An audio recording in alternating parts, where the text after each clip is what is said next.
Hello friends, എന്തായാലും ഇന്നലത്തെ India south Africa match ഒരു രക്ഷയില്ല. മനുഷ്യനെ ത്രില്ലടിപ്പിച്ച് കളഞ്ഞൊരു മാച്ചായിരുന്നു. ഇതിൽ കണ്ടിരുന്നവർക്കറിയാം ഓരോ ബാളും എന്തുമാത്രം വിലപ്പെട്ടതായിരുന്നു എന്നുള്ളത്. നമുക്കതിൻ്റെ ഒരു വിശകലനത്തിലേക്ക് പോകാം. യഥാർത്ഥത്തിൽ ഈ മാച്ചിൻ്റെ യഥാർത്ഥ ഹീറോ എന്ന് പറഞ്ഞാൽ എൻ്റെ അഭിപ്രായത്തിൽ ബുംറയാണ്. കാരണം ഈ ബുംറ ഇല്ലെങ്കിൽ നമ്മൾ ഈ ഫൈനലിൽ എത്തത്തുമില്ല, നമ്മൾ കപ്പ് എടുക്കത്തുമില്ല. ഫൈനലിൽ എല്ലാവരും നല്ല രീതിയിൽ കളിച്ചു, എല്ലാവരും നല്ല പെർഫോമൻസ് ചെയ്തു. എല്ലാവരും നല്ല പെർഫോമൻസ് ചെയ്തുകൊണ്ടാണ് കളി ജയിച്ചത്. പക്ഷേ എന്നാലും ഒരു പടിക്ക് മുന്നിൽ നിൽക്കുന്നത് നമ്മുടെ ബുംറയുടെ പെർഫോമൻസാണ്. എങ്കിലും നമ്മുടെ ഇന്നലത്തെ കളിയിൽ നമ്മുടെ ഓരോ താരങ്ങളുടെയും പെർഫോമൻസ് ഒന്ന് നോക്കാം. ക്യാപ്റ്റൻ നമ്മുടെ രോഹിത് ശർമ്മയാണെങ്കിൽ ബാറ്റിങ്ങിൽ ഫ്ലോപ്പായെങ്കിലും ക്യാപ്റ്റൻസിയിൽ നല്ലൊരു തിരിച്ചുവരവാണ് വന്നത്. കാരണം ബാക്കിയുള്ള കളിയിലെല്ലാം നല്ല ബാറ്റിംഗ് ആയിരുന്നു. എന്നാലും ഫൈനലിൽ അത്ര മികച്ചത് കളിക്കാൻ പറ്റിയില്ല. ക്യാപ്റ്റൻസിയിൽ നല്ലൊരു തിരിച്ചുവരവാണ് രോഹിത് ശർമ്മ കാണിച്ചത്. നമ്മൾ 15ാമത്തെ ഓവറിൽ രോഹിത് ശർമ്മ തെറ്റിപ്പോയി എന്നെല്ലാം നമ്മൾ വിചാരിച്ച്. കാരണം ആ 15ാമത്തെ ഓവറിൽ നമ്മുടെ മാച്ച് കൈവിട്ട് പോയി. നമ്മൾ രോഹിത് ശർമ്മയെ എന്താ കാണിക്കുന്നത്? അതിന് മുന്നത്തെ ഓവറിൽ കുൽദീപിനെയും നല്ല രീതിയിൽ അടിച്ചു. അതിനുശേഷം അക്സർ പട്ടേലിനെ കൊണ്ടുവന്നു. കാരണം ഹാർദിക് പാണ്ഡ്യയ്ക്ക് ഓവറുണ്ട്, എന്നിട്ട് എന്തിന് അക്സർ പട്ടേലിന് കൊടുത്ത്? അതാണ് എല്ലാവരും ചോദിക്കുന്നത്. ആ ഒരു ഓവറിൽ 24 റൺ അടിച്ച് കളി നമ്മുടെ കയ്യിൽ നിന്ന് പോയി. അക്സർ പട്ടേൽ എങ്ങനെ ഞാൻ 6 ബോൾ എറിഞ്ഞ് തീർക്കും എന്നുള്ള രീതിയിലായിപ്പോയി. കാരണം 6 ബോൾ എറിഞ്ഞ് തീർക്കാൻ വയ്യ, കാരണം ക്ലാസ്സിനെ അടിക്കുവാണ്. അവിടുന്ന് നമ്മുടെ കളി പോയതാണ്. പിന്നെ കറക്റ്റ് ടൈമിൽ ബോളിങ്ങിനെ ചേഞ്ച് ചെയ്ത് ബുംറ കൊണ്ടുവരികയും അതിനുശേഷം ഹാർദിക് പാണ്ഡ്യ കൊണ്ടുവരികയും എല്ലാം നല്ല രീതിയിൽ ഫീൽഡിംഗ് സെറ്റപ്പ് എല്ലാം ചെയ്ത് ആ കളിയെ തിരിച്ച് കൊണ്ടുവരാൻ നമ്മുടെ രോഹിത് ശർമ്മയ്ക്ക് സാധിച്ചു. പിന്നെ അതുപോലെ തന്നെ നെക്സ്റ്റ് വിരാട് കോഹ്ലി. ഇതുവരെ ഈ ഫൈനൽ ഒഴിച്ച് ബാക്കി മിക്ക കളിയിലും നല്ല രീതിയിൽ ഫോം ആവാനോ നല്ല റൺ എടുക്കാനോ ഒന്നും കോഹ്ലിക്ക് സാധിച്ചില്ല. എന്തായാലും ഫൈനലിൽ നല്ലൊരു പെർഫോമൻസ്. നമ്മൾ ആദ്യം വിചാരിച്ചതെന്ന് പറഞ്ഞു കഴിഞ്ഞാൽ ഒരു 100 റണ്ണിനകത്ത് ഇന്ത്യ ഓൾ ഔട്ട് ആവുമെന്നാണ് വിചാരിച്ചത്. കാരണം ഇന്ത്യയുടെ അവസ്ഥ അത്ര ദയനീയമായിരുന്നു. കാരണം ഒരു 30 റണ്ണിന് 3 വിക്കറ്റൊക്കെ പോയി. പിന്നെ ആരും ഇല്ല ബാറ്റ്സ്മാൻ, എങ്ങനെ കളിക്കും? വിരാട് കോഹ്ലിക്ക് നമുക്കത്ര വിശ്വാസമില്ല, കാരണം അവന് അത്ര ഫോമിലല്ല. വിരാട് കോഹ്ലി കാരണം ഇതിന് നമുക്കൊരു 175-176 സ്കോറിൽ നമുക്ക് കൊണ്ടെത്തിക്കാൻ സാധിച്ചത്. എന്തായാലും വിരാട് കോഹ്ലിക്കും ഇതിന് നല്ലൊരു പങ്കുണ്ട്. കാരണം ഫൈനലിൽ നല്ലൊരു കൂട്ടുകെട്ട് ഉണ്ടാക്കി നല്ലൊരു സ്കോറിൽ എത്തിച്ചു. പക്ഷേ ഇടയ്ക്ക് നമ്മൾ 15ാമത്തെ ഓവറൊക്കെ ആയപ്പം കുറച്ച് സ്ലോ ആയാലും തോന്നി. അപ്പം നമ്മൾ മനസ്സിലൊക്കെ എന്താ ഈ കോഹ്ലി കാണിക്കുന്നത്, ഒന്ന് ഔട്ടായിരുന്നു മതിയായിരുന്നൊക്കെ മനസ്സിൽ വിചാരിച്ചു. എന്തായാലും ലാസ്റ്റ് ആളി കത്തുമായിരുന്നു കോഹ്ലി. നല്ലൊരു പെർഫോമൻസ് കോഹ്ലി കാഴ്ചവെച്ചു. എന്തായാലും വെൽഡൺ. നമുക്ക് അടുത്ത നെക്സ്റ്റ് ആരാ നോക്കാം? ഋഷഭ് പന്താണ്. ഋഷഭ് പന്തിന് ഒന്നും ചെയ്യാൻ പറ്റിയില്ല. ഇന്നലെ കീപ്പിങ്ങിൽ ഓവറോൾ ഏറ്റവും നല്ല കീപ്പിംഗ് നമ്മുടെ ഋഷഭ് പന്ത് തന്നെയാണ്. പിന്നെ അതുപോലെ തന്നെ മെയിൻ എന്ന് പറഞ്ഞു കഴിഞ്ഞാൽ നമ്മുടെ ക്ലാസിൻ്റെ ക്യാച്ച് എടുത്തതാണ്. അതെങ്ങാനും കയ്യിൽ നിന്ന് പോയിരുന്നെങ്കിൽ പിന്നെ പറഞ്ഞിട്ട് കാര്യമില്ല. അതുകൊണ്ട് ഋഷഭ് പന്തിനും ഉണ്ട് ഒരു നല്ലൊരു പെർഫോമൻസ്.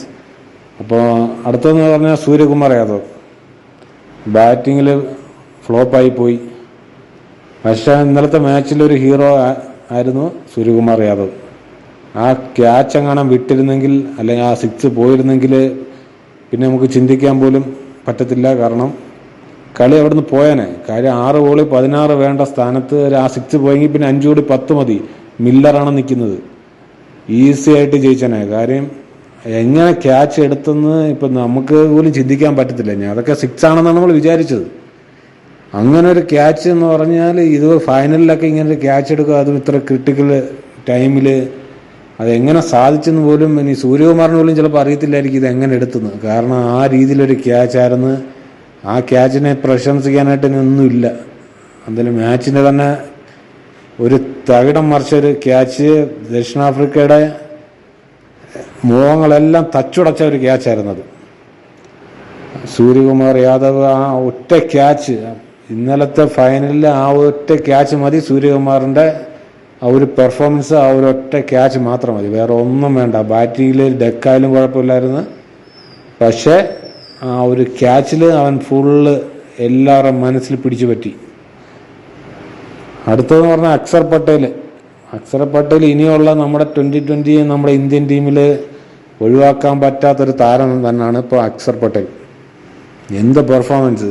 ഇന്ത്യ വിരാട് കോഹ്ലിയായിട്ട് കൂട്ടുകെട്ട് ചേർന്ന് അത്രയും ഇന്ത്യ കര കയറ്റിയത് അക്സർ പട്ടേൽ തന്നെയാണ്.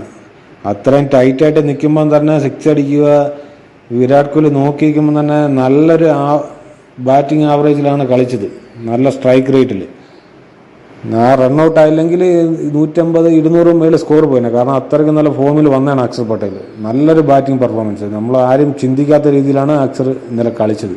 അതും ആ സിറ്റുവേഷനിൽ ഒരു മുൻനിര ബാറ്റ്സ്മാൻമാർ 30 റണ്ണിന് 3 വിക്കറ്റ് പോയ സ്ഥാനത്ത് ഒരു 7ാം നമ്പറിൽ ഇറങ്ങുന്ന ഒരു താരം വന്ന് അങ്ങനെയൊക്കെ കളിക്കുമെന്ന് പറഞ്ഞു കഴിഞ്ഞാൽ ഒരു രക്ഷയില്ല. നല്ലൊരു പെർഫോമൻസ് ആയിരുന്നു.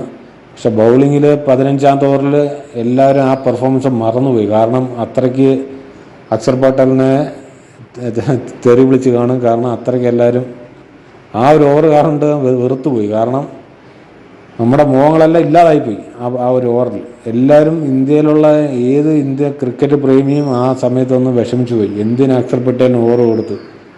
കാരണം ആരും ആ സമയം ബാറ്റിങ്ങിൽ ഇത്ര റണ്ണടിച്ചു, ഇന്ത്യ ഇത്ര കരകയറ്റി ഒന്നും നോക്കിയില്ല. പക്ഷേ ആ ഒരു ഓവറിൽ, കാരണം നമ്മൾ ജയിച്ച കളിയായിരുന്നു, പക്ഷേ ആ ഒരു ഓവറിൽ ഇത്ര റണ്ണ് കൊടുത്തതൊരു വല്ലാത്തൊരു ഇതായിപ്പോയി. എന്നാലും ആ ബാറ്റിങ്ങിൽ നല്ലൊരു പെർഫോമൻസ് കാണിച്ച് ഇന്ത്യ ഇത്ര എത്തിച്ചുകൊണ്ട് അക്സർ പട്ടേൽ നല്ലൊരു പെർഫോമൻസ് തന്നെയാണ് കാണിച്ചത്. പിന്നെന്ന് പറയുന്നത് ഹാർദിക് പാണ്ഡ്യ എന്താ പറയണേ, ഹാർദിക് പാണ്ഡ്യനെ നല്ലൊരു താരം. ഇന്ത്യയെ വിജയിപ്പിച്ചതിൽ ഒരു 75% ഹാർദിക് പാണ്ഡ്യയാണ്. നല്ല പെർഫോമൻസ്, നല്ല ബൗളിങ്.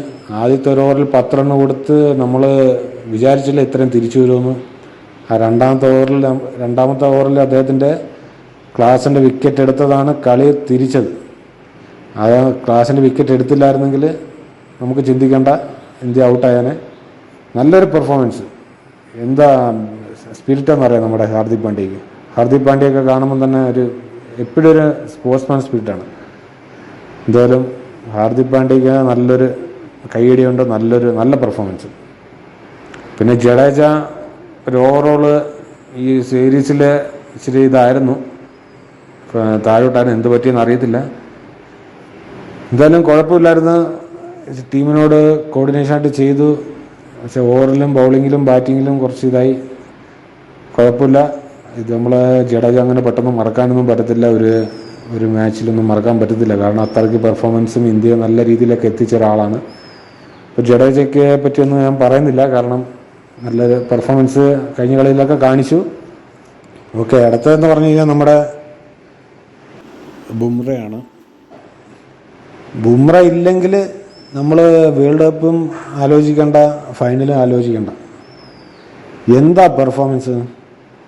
30 ബോളിൽ 30 വേണ്ട സ്ഥാനത്ത് ബുംറ കൊണ്ടുവരുന്നത്. പിന്നെ നോക്കുമ്പോൾ 27 ബോൾ 26. ആ ടീമിനെ എന്ന് പറഞ്ഞു കഴിഞ്ഞാൽ വരിഞ്ഞ് കെട്ടി. ബുംറയുടെ ഇനിയൊരു 6 ബോളുണ്ട്, അതെങ്ങനെ ഞങ്ങൾ കളിക്കും, അങ്ങനെയുള്ള ചിന്തയായിപ്പോയി ദക്ഷിണാഫ്രിക്കയ്ക്ക്. ബുംറ എന്ന് പറയുന്ന താരം ഇല്ലയെന്നുണ്ടെങ്കിൽ അവരെ 16-17ാമത്തെ ഓവർ അവർ ജയിച്ചേനെ. കാരണം ഈ ബുംറയുടെ ഈ 24 ബോളാണ് അവരുടെ ഏറ്റവും വലിയ ടാർഗറ്റ്. കാര്യം അവർക്ക് പറ്റത്തില്ല ബുംറ കളിക്കാൻ. നമ്മൾ ഇന്നലെ കണ്ടാണ്, അത്രയും ടൈറ്റായിട്ടുള്ള സിറ്റുവേഷനിൽ ബുംറ അവർക്കൊന്ന് തൊടാൻ പോലും വയ്യ. ബുംറ പറയാൻ വാക്കുകളില്ല, എന്ത് ബൗളിങ്ങാണ് ബുംറ. ഈ മാച്ചിൽ എന്ന് പറഞ്ഞു കഴിഞ്ഞാൽ ഏറ്റവും പെർഫോമൻസ് ബുംറ തന്നെ. ബുംറ ഇല്ലെങ്കിൽ ഒന്നുമില്ല, കാരണം ഒരു രക്ഷയില്ല. അവൻ്റെ ഒരു ബോളൊക്കെ എങ്ങനെ കളിക്കാൻ പറ്റത്തില്ല. പിന്നെ നമ്മുടെ ദൂബെ ഇതുവരെയുള്ള കളിയിലൊന്നും നല്ല പെർഫോമൻസ് പറ്റിയില്ല. എന്നാലും ഫൈനലിൽ നല്ല കളി കളിച്ചു. കാര്യം 2-3 സിക്സൊക്കെ അടിച്ച് ഇന്ത്യ കുറച്ച് സ്കോർ അപ്പാക്കാൻ സഹായിച്ചു. നല്ലൊരു ബാറ്റിംഗ് കാഴ്ചവെച്ചു. കാര്യം ആ സിറ്റുവേഷനിൽ അത്രയും കളിച്ച് ദുബൈക്കും നല്ലൊരു പെർഫോമൻസ് ഉണ്ട്. ഇതിൽ ഇന്ത്യൻ ടീമിന് ഏറ്റവും ആവശ്യമായ സമയത്ത് നല്ല രീതിയിൽ കളിച്ചെടുത്തു. ദുബൈ നല്ലൊരു പെർഫോമൻസ് ആയിരുന്നു. അടുത്ത പിന്നെ കുൽദീപ് യാദവ് എന്ന് പറഞ്ഞാൽ ഫൈനലിൽ ഒട്ടും പെർഫോമൻസ് ചെയ്യാൻ പറ്റിയില്ല. കാരണം ബാക്കിയുള്ള കളിയിലെല്ലാം നല്ല പെർഫോമൻസ് ആയിരുന്നു. എല്ലാ കളിയിലും നല്ല പെർഫോമൻസ് ആയിരുന്നു. ഇന്ത്യ നല്ലൊരു നിലയിലെത്തിക്കാൻ സഹായിച്ചു. പക്ഷേ ഫൈനലിൽ ഒട്ടും പറ്റിയില്ല. കാരണം എന്ന് പറഞ്ഞാൽ സ്പിന്നിന് ഒട്ടും അനുകൂലമല്ലായിരുന്നു പിച്ച്. കാര്യം ആർക്കും, സൗത്ത് ആഫ്രിക്കയ്ക്കായാലും ഇന്ത്യക്കായാലും സ്പിന്നിന് ഒട്ടും അനുകൂലമല്ലായിരുന്നു. അതുകൊണ്ടാണ് ഒന്നും കുൽദീപിന് ചെയ്യാൻ പറ്റിയില്ല. പക്ഷേ ആ ഡീകോക്കിൻ്റെ നല്ലൊരു ക്യാച്ച് അദ്ദേഹം എടുത്തു.